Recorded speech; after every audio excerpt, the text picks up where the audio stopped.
I have a question for you. Are squirrels worried or wise? That's how we're starting. Are squirrels worried or wise? Speaking of worried, I left the clicker on the back table. Somebody could run it up to me. Only slightly worried.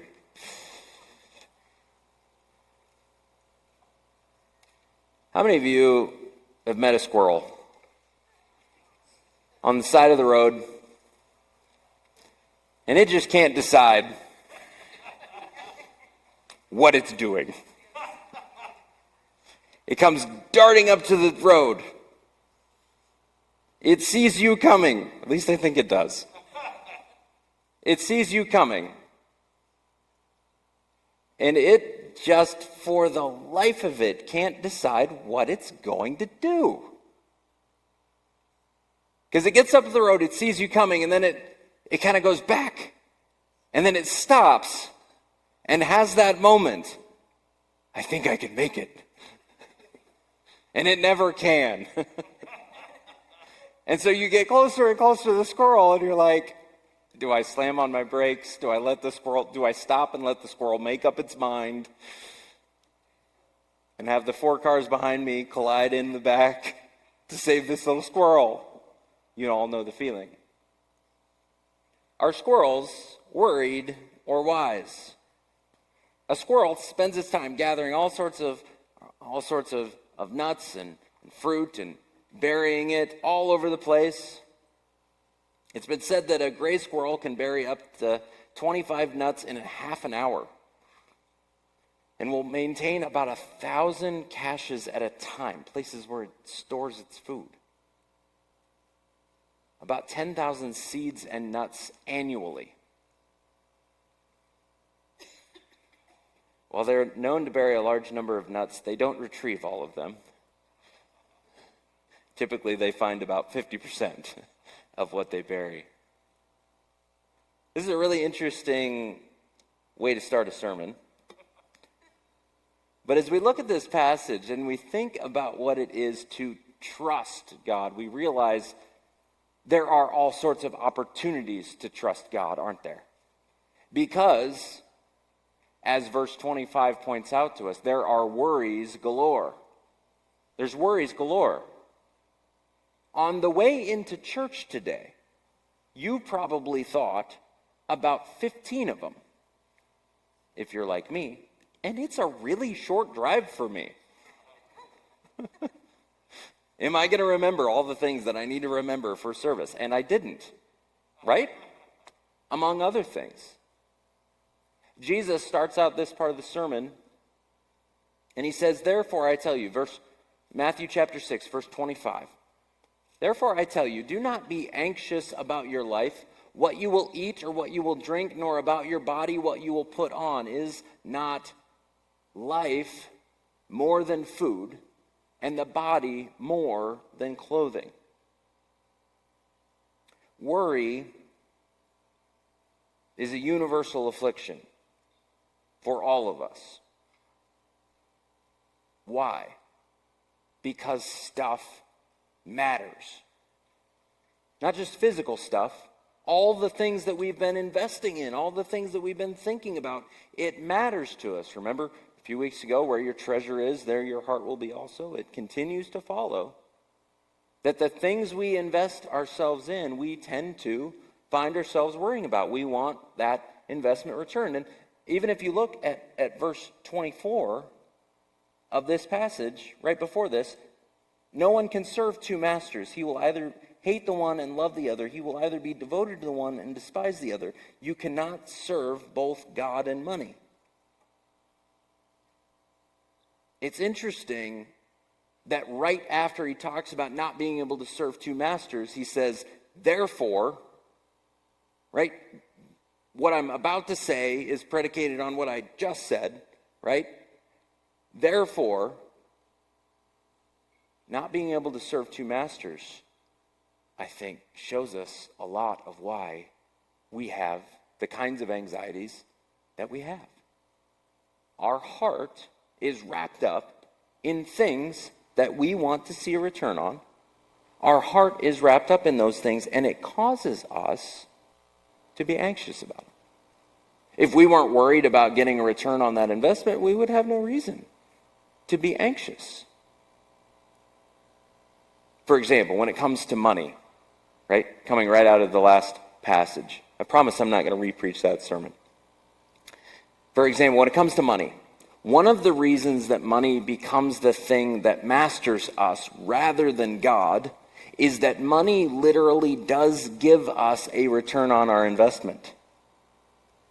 It begins to calm our worries down. There's a certain amount of security in amassing wealth. And all the financial people thought, that was funny. No, there's a certain amount of security in amassing wealth. No? Come on. No? Okay, maybe it wasn't funny. There's a certain amount of identity in money, esteem in money, power in money. There's these things that we gravitate toward because they tend to calm our anxieties. If we have money, we have a safety net. If we have money in the bank, things can go badly and we can pay for them, right? It begins to bring our anxieties down. If we have possessions, then we don't need to go buy things if our fridge is full. Or if we're pursuing comfort, money can buy that in a way. Approval, in some ways, money can buy that. Control, in some ways, money can buy that. Power, freedom, respect, and on and on and on. These things that we all deeply desire, we can run to one master, money, to accomplish them for us. Or we run to the master of all and let him decide what we can handle and what we can't. Anxiety and worry expresses itself in more ways than me just sitting there and thinking about my worries and saying over and over, I'm worried, I'm so worried.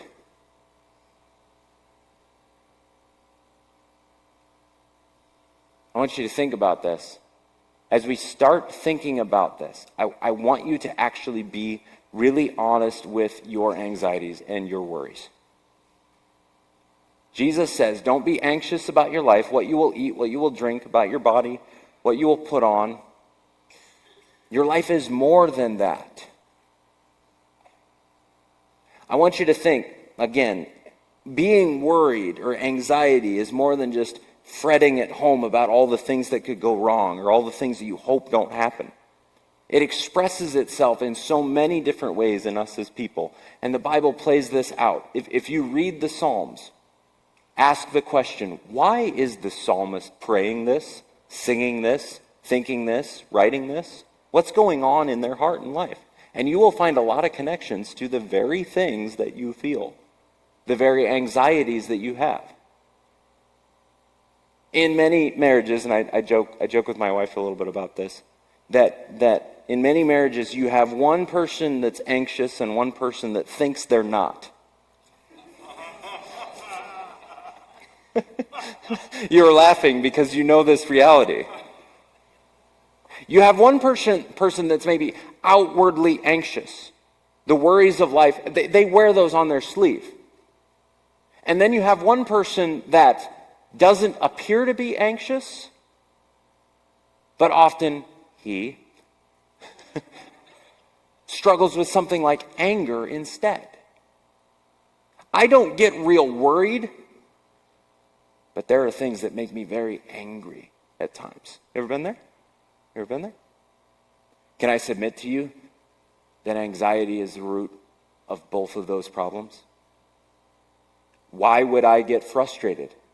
Because things aren't going the way that I think they should. Why does someone get anxious? Because things aren't going the way they think they should.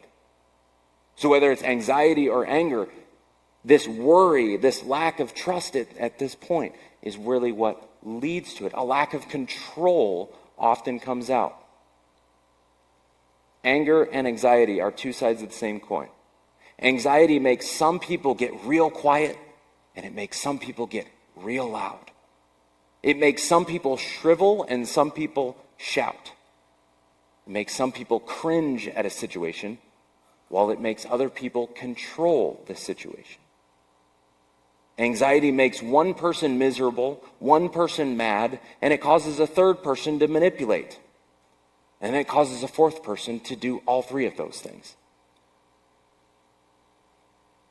It may make one person too aggressive and another person too agreeable.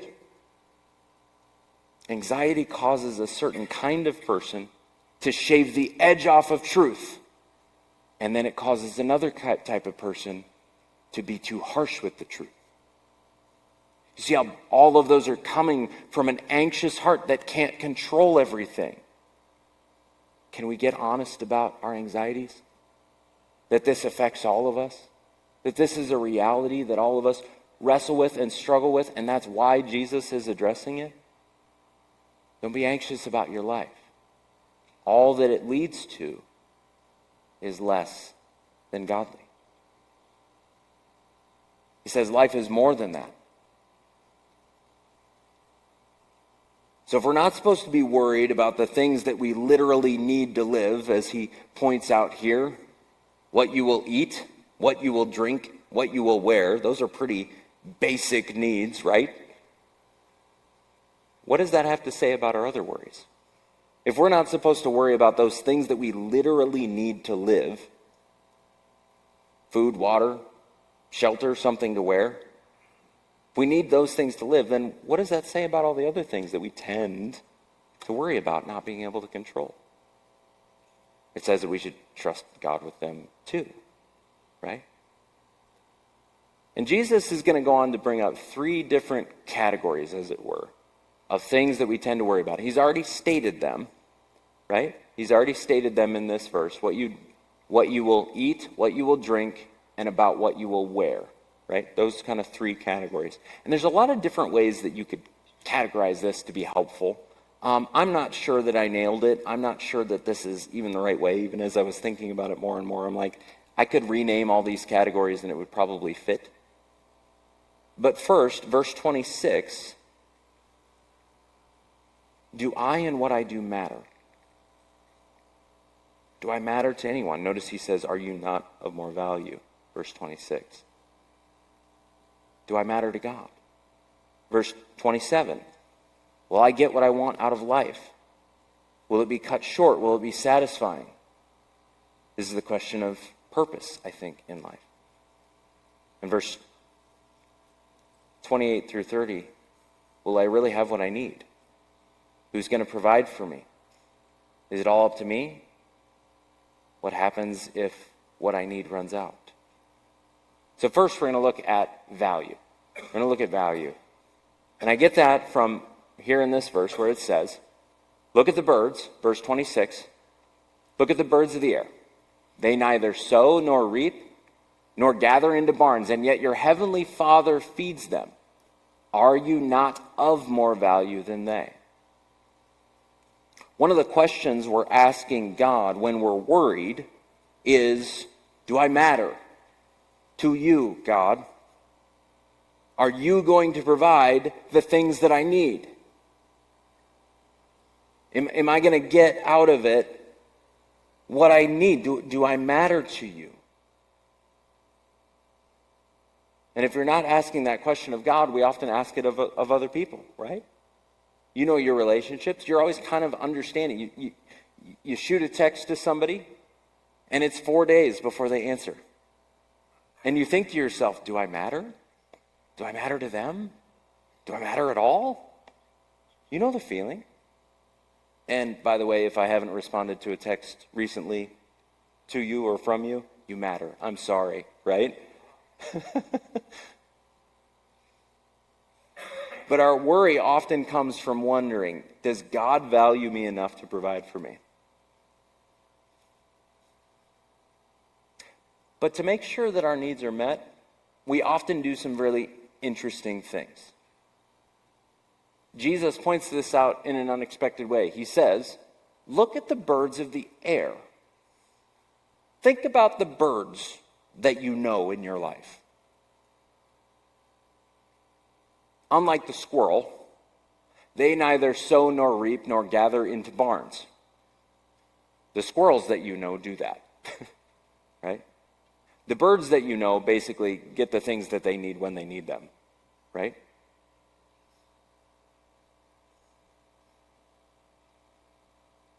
And yet your heavenly Father feeds them. Think about what the birds do, sowing and reaping and gathering into barns. Might it be that one of the ways that your anxieties or your worries present themselves is in the way that you sow and reap and gather into barns? Doesn't it show something about us when we gather, amass so much in barns to make sure that we're protected from scarcity? Now that's why I asked the question, is the squirrel worried or wise? Because there's a wisdom in gathering and thinking and planning for the future, isn't there? Isn't there? Right? So God's not speaking against wisdom that he clearly lays out in the scriptures about what it is to gather and think and store up and be ready, right? There's a whole story. You remember Daniel, right? What does Daniel do? He gets sold into slavery, thrown in a pit, eventually becomes the guy that basically saves the nation because why? He was wise and he thought ahead. God revealed to him, hey, this is coming, you should store up. So that's not wrong. But if it's driven out of worry and anxiety, it can be. Checking your investment accounts every 3 days to make sure that thing's going to do what it needs to do might be a sign that instead of being wise, you're worried. Look at the birds. They don't fret about getting all the things in barns. They know that God is going to provide for them. There's a sense in which all of us need to remember that reality, right? Sowing and reaping and gathering into barns. Again, we can do this as an act of anxiety or as an act of faith. So, the question is, do we matter to God? If we do, we can trust him with, as we sang about, all of our tomorrows. Because he cares for us. He values us. Are you not of more worth than the birds? How many of you went, especially young men, when you got your first BB gun? Right? Your mom had to teach you the value of birds because they're the easiest target. Right? And you're thinking to yourself, there's a billion birds out here. They really can't be that valuable. Plus, they're fun to shoot. Right? And then you have to realize, oh, they have value. Are you not of more value than they? The next category that Jesus points out here is life. What you will eat, what you will drink, or what you will wear. Those are the three kind of basic categories. And this comes kind of in that category, though Jesus doesn't say it as explicitly here. Which of you, by being anxious, can add a single hour to your span of life? That's a great question. Father's Day conversation over the dinner table, right? How many hours do you think I've added to my life by worrying? The real question is, how many hours of my life have I wasted by worrying? And I think that's what Jesus is trying to get at. You not only can't add an hour to your life by worrying, whatever time you spent worrying, it was a waste, right? How many of you know so many of the things you worry about, they never happen? That's a lot of time invested. That's a lot of time lost. Sometimes we can be anxious about even the length of our life. Anybody been there? Will I get what I want out of life? Will it be cut short? will something like cancer abbreviate it more than I thought it would? There's plenty of worries there. We're reminded in the verse before, are you not of more value than sparrows and birds? Does God not know more about you?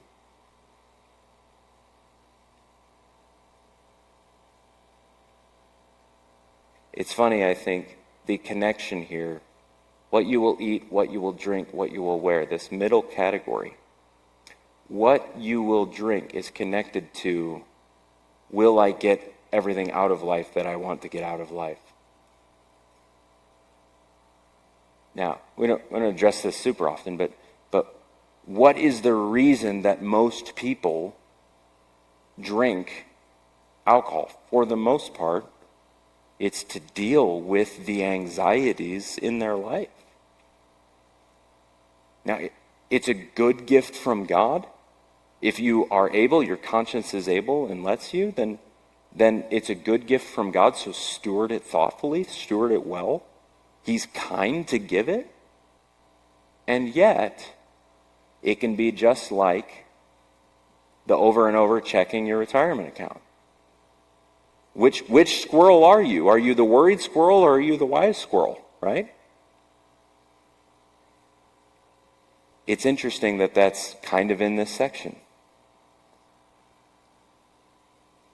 Luke 12:26, that kind of fits in when Luke records this part of the Sermon on the Mount. If then you are not able to do as small a thing as that, why are you anxious about the rest? Small thing as what? Adding another hour to your life by worrying. And Luke just comes out and says it. So you do see the connection that this makes, right? So we have the question of value. We have the question of life. Will it be what it needs to be? And then we have the question of needs. Now, I've struggled with this category. I don't know if this is the right category named. It could be status, right? Because what do clothes usually tell someone? Listen to the verses. And why are you anxious about clothing? Consider the lilies of the field, how they grow. They neither toil nor spin, yet I tell you, even Solomon in all of his glory was not arrayed like one of these. But if God so clothes the grass of the field, which today is alive and tomorrow is thrown into the oven, will he not much more clothe you, O you of little faith? If we think about clothing for a second, it could be that we are worried about status. If you only have one shirt and one pair of pants and one pair of shoes, which I kind of doubt anybody in this room is at that place, what starts to happen to that one pair of pants and one shirt and one pair of shoes? They start to wear out, right? My wife makes fun of me, for good reason, because I have shoes from junior high. They just haven't worn out yet. And you can only wear them so long as mowing shoes if they're not going to wear out. But I can't stand to throw them away. Like, I can still use these. But think if you only had one pair, period. Right? The anxiety that comes there.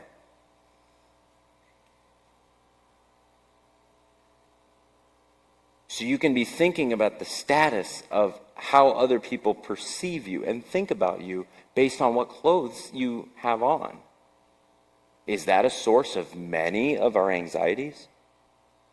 Many times the question we ask is, if people knew, what would they think? Isn't it? Isn't it? That's why sometimes we're maybe not as honest as we need to be about what we need help with or what's really there, because we're worried more about what other people think than what God can do if we're honest with him about it. Notice what he says. Consider the lilies of the field, how they grow. How do they grow? Lilies don't toil or spin.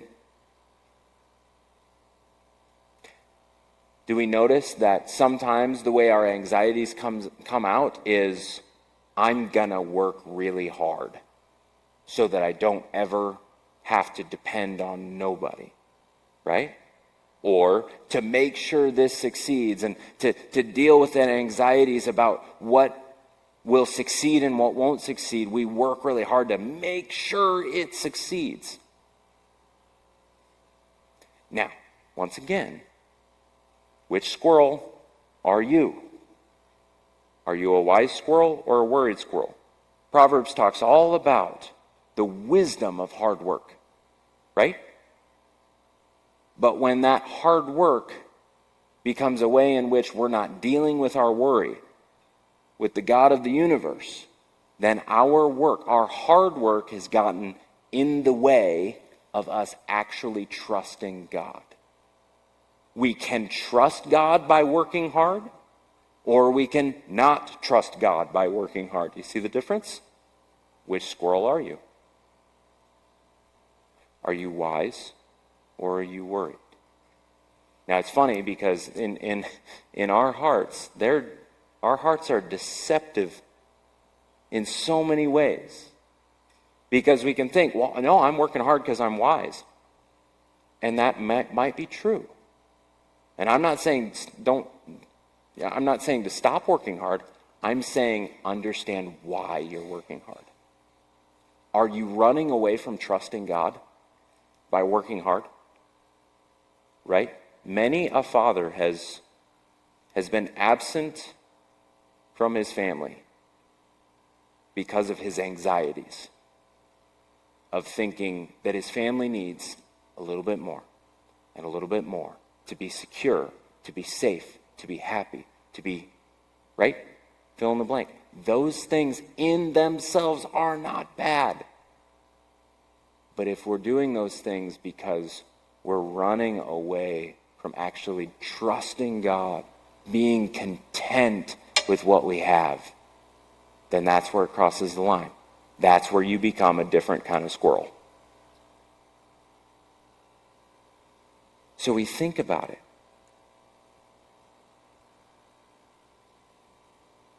Jesus is telling us to consider. Consider the birds of the air. Consider the lilies of the field. They don't reap or sow. They don't gather up into barns. They don't strive and spin and toil instead of trusting God.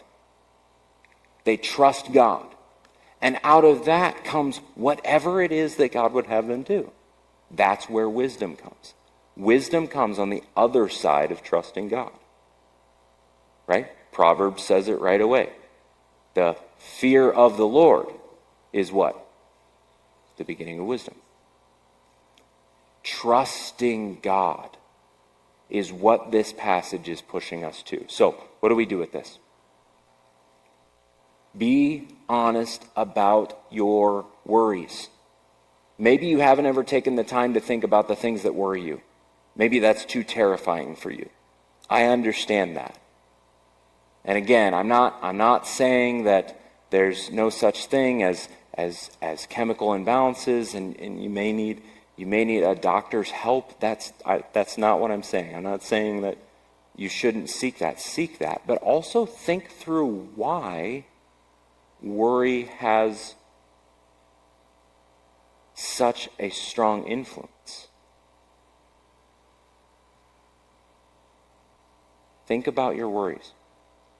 And then think about the ways in which you deal with those worries by running to other things, by running to functional saviors, by running to money instead of God, by thinking about surrounding yourselves with possessions instead of going to God, about believing that comfort is the thing that you need to get above all other things, or approval, or control, or power, or freedom, or respect, and the list goes on and on and on. Where are you replacing the trust of God in your life?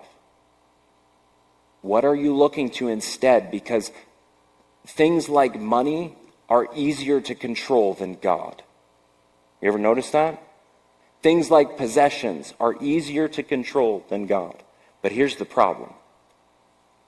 Those things more easily enslave you. And God actually intends your freedom. To live under the right mastery of the one who put this world together.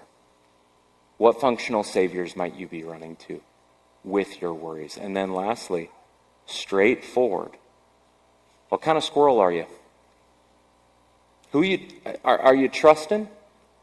Are you being wise because you're trusting? Or have you let worries dictate everything else? I'm going to invite our worship team up. And they're going to sing the final song for us. And as always, it's a time for us to, yes, sing, but also reflect. Do business with God. Whatever it is that God is saying to you through his word, what ways do you need to trust? Think about this. The lilies don't need to be beautiful. But God has made them that way. He's made them more so than Solomon in all his glory.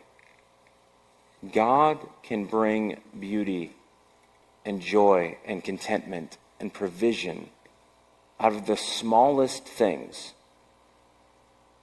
that you could toil and spin for years and not accomplish. So look to him. Cast all your cares on him, for he cares for you. Take it away, guys.